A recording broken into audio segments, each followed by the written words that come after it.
Good day and welcome to this second part of this week's A Week at the Plot. If you watched the first part on Monday, you'll notice that this upload on Wednesday is the second part of this week's A Week at the Plot, which I'm splitting in two as a bit of a trial.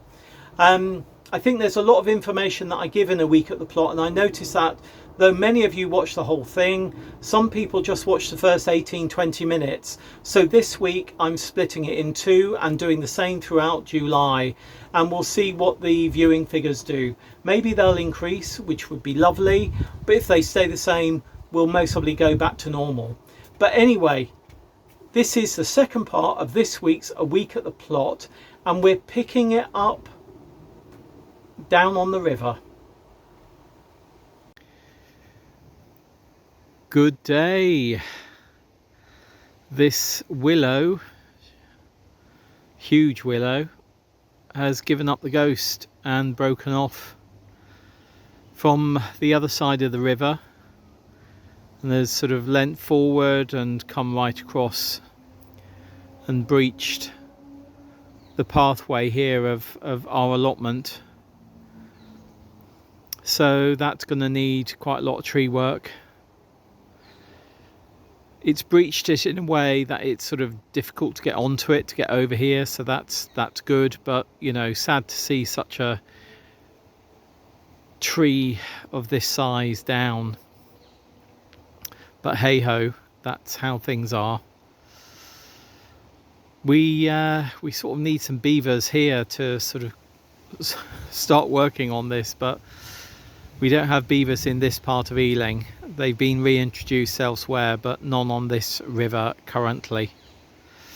But what is on this river is that little family of coots there. Two little fluffy chicks and mum and dad. One going off to find something else. Yeah. Happy days.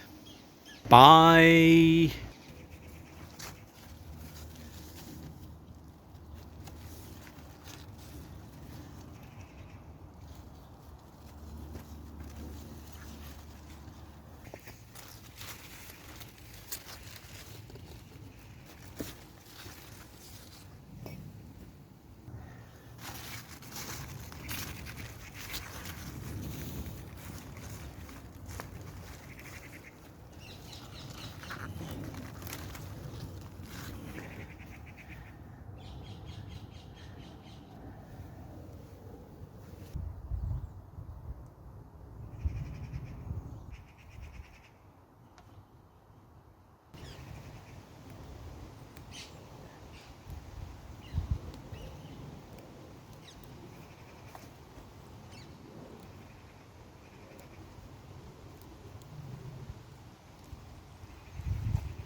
Good day. Sunday is the day that I feed our plants with liquid fertiliser. Today it's with a commercial one that I have, and on Wednesday I'll do it again with a weaker solution of our nettle and comfrey feed. So they get fed twice a week. Sunday with a commercial all-rounder, and then comfrey and nettle on a Wednesday, but a weak comfrey and nettle. We've had quite a bit of rain this morning, but what I'm going to do first, having done various bits of weeding, though I can still see more weeds, what I'm going to do first is just give the courgettes, the cucumbers and these tomatoes a quick water. That way I know that the ground is moist for the liquid feed to go into. And of course what we're doing is we're diluting the liquid feed. We're not putting it in neat. You don't want to do that. And also whenever you have finished your liquid feeding, always make sure you wash your hands, because some liquid feeds I find can be quite strong and they can irritate your skin. So once you've finished doing your liquid feed, always make sure that you give your hands a really good rinse, so that any residue of that concentrated liquid feed that may be on your hands is washed away. First of all though, I'm just going to give these tomatoes a quick water with water.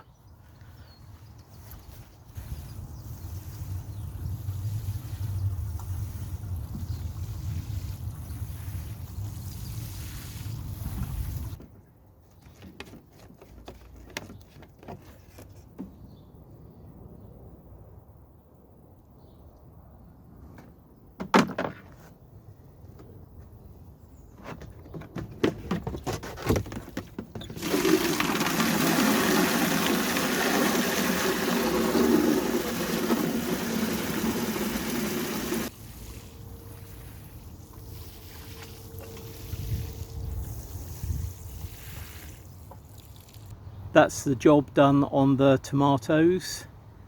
It's beginning to spit now, so any additional rain we get, water from the skies, will help take the nutrients of that food into the ground, which is good. Now I'm going to fill up the upturned cordial bottles on the left of the courgettes and the cucumbers, and then I'll give them a feed in exactly the same way. Well, not exactly the same way, because I use the spray on the can to water the tomatoes. I obviously will be taking the spray, or the rose as we call it in the UK, off and just filling up the plastic bottles on the left.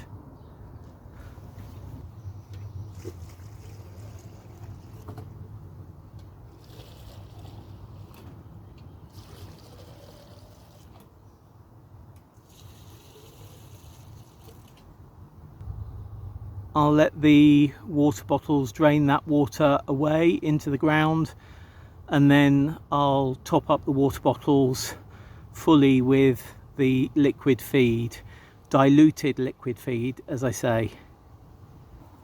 I've just given these general liquid feed as well, and I think they're looking a little bit better than they were at the beginning of the week, a little bit greener, a little less pale. Maybe that's wishful thinking, but I think the chicken manure pellets that we put down, which as you can see on top of the soil, have begun decomposing and reconstituting. I think some of those nutrients have gone down and have benefited the squash in the last few days, which I'm really pleased about. So fingers crossed, but they really do need to start growing. However, they've only been in, what they've been in, less than 2 weeks. So yeah, gosh, usually they're much bigger than this, aren't they? I mean, they're usually the size of the courgettes, but I think the courgettes are doing particularly well this year, I have to say. Interestingly, I think there's plenty of food about. But what I have noticed this morning is that our Portuguese cabbage has really been munched by pigeons, I assume. This one here, and these here. So this is the Cavallo Nero stroke Portuguese cabbage cross, both of these. And they have been munched on, and that Portuguese cabbage there has also been munched on. I'm fascinated because I don't think I've experienced pigeons pecking at brassicas at this time of year. I don't know, maybe because we've got colder again, the pigeons have started thinking that they want their winter crops.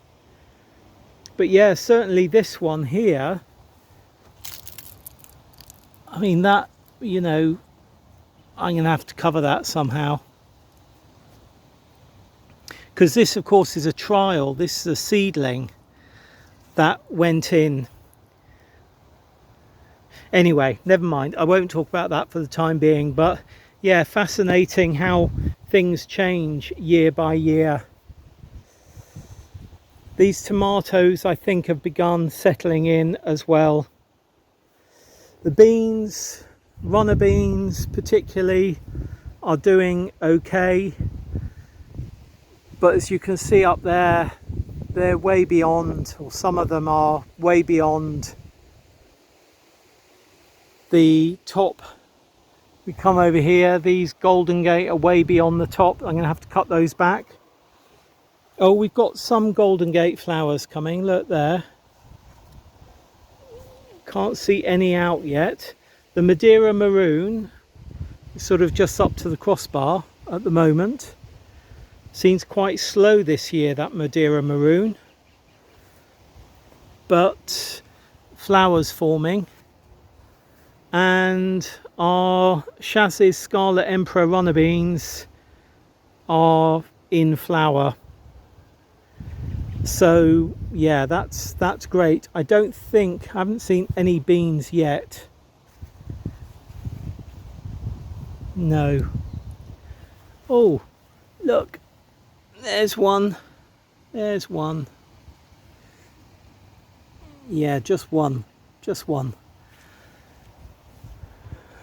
And lots of these. Is that a what is that? It's not a ladybird, is it? It's a stink bug, I think. Marmorated stink bug, maybe. Anyway, yeah, surprised at this. Oh, but yeah, amazed at those courgettes.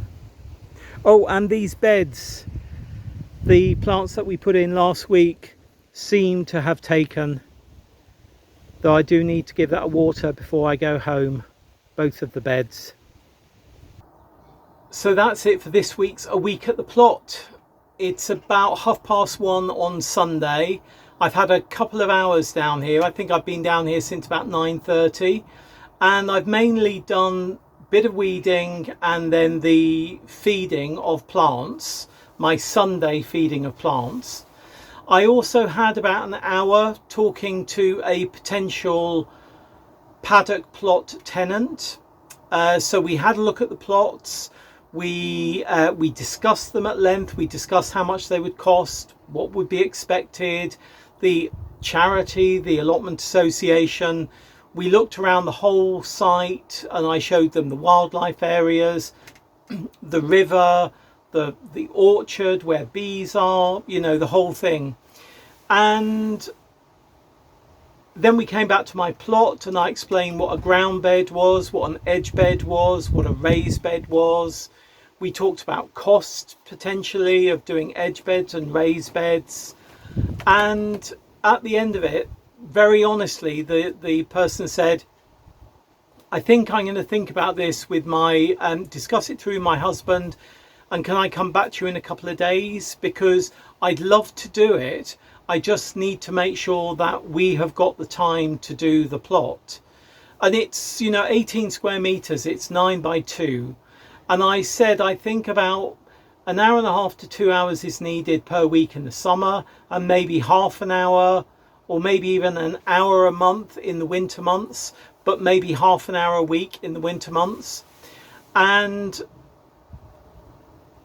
I was sort of a bit, oh, but don't you want to take a plot? And then I thought to myself, Paul, you know, this is a big thing. And she was really excited about taking on the plot, but she had to think about, is it something that they are actually going to be able to do? And even though I had a bit of, oh, you know, we spent an hour looking around, surely, you know, it's of interest, there was also another side of me that said, you know, the good thing is that this person is really going to take time to think about it and come back to me in a few days, because the worst thing is that someone takes on a plot, even a small plot like that, twice as large as the community gardens, and then in a couple of months' time they're thinking, actually this isn't for me, because in a couple of months' time we'll be potentially into another growing season, you know, another tenancy season as well, because our tenancy season starts in October. So I'd much rather that they have a really good think about it now and let me know, you know, in a few days' time whether it is something they want to do or it isn't. Because if they don't think about it and then take it on and then find it's not for them, then we're going to need to look again for further tenants. Where at the moment we're on a roll with approaching tenants on the waiting list to see if they would like to have a plot. So yeah, I was quite pleased at the end of it that this lady did say, let me have a think about it for a few days. I'm totally excited about doing it, but I want to make sure that I can do it and the commitment that you've given us today. I want to give it justice, you know. And I thought, yeah, you know, that's right. You know, I knew immediately that I wanted to take on that community garden plot when I took it on in December 2014. I knew immediately I wanted to take on the plot up here. I knew immediately I wanted to take on the plot down there. And then when this side became available, I knew immediately I wanted to vacate that to come here. With other people, I can see if you haven't done it for some time, you know, it's good to have a think about it and a good think about it. And I've said to them, look, if they want to come back and have a look and, you know, we can take our husband around, I'm happy to do that as well another day. So yeah. Anyway, I've looked at my seeds that we put to dry in paper bags last week and they're all doing really well.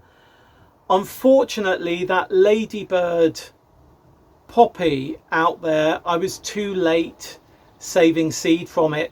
When I got my scissors and got my envelope and took the seed pods off, the seed pods were already empty, which isn't that surprising because I think they dried.